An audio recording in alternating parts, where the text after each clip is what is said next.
দায়িত্বে অবহেলার অভিযোগে ঢাকা মেট্রোপলিটন পুলিশের মোহাম্মদপুর জোনের ৩ পুলিশ কর্মকর্তাকে ক্লোজ করা হয়েছে। ডিএমপির অতিরিক্ত কমিশনার থানা পরিদর্শনে এসে এই আদেশ দেন। ১৯ সেপ্টেম্বর রাতে বিষয়টি নিশ্চিত করেন ডিএমপির মিডিয়া অ্যান্ড পাবলিক রিলেশনস বিভাগের উপ পুলিশ কমিশনার। তিনি জানান, প্রশাসনিক কারণে ডিএমপি সদর দফতরও রিজার্ভ ফোর্সে সংযুক্ত করা হয়েছে।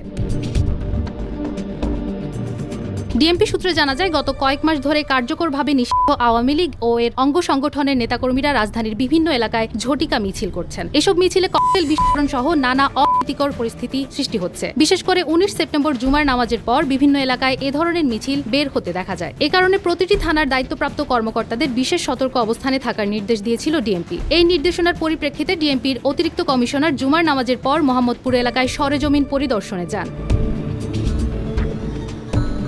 পরিদর্শনের সময় তিনি দেখতে পান, থানার দায়িত্বে থাকা কর্মকর্তারা ডিউটি পয়েন্টে না থেকে থানার ভেতরে বসে খাবার খাচ্ছেন। এমন পরিস্থিতিতে তাৎক্ষণিকভাবে তাদের প্রত্যাহার করার আদেশ দেন বলে সংশ্লিষ্ট সূত্র নিশ্চিত করেছে। তবে বিষয়টি নিয়ে এই পুলিশ কর্মকর্তার তাৎক্ষণিক কোনো বক্তব্য পাওয়া যায়নি।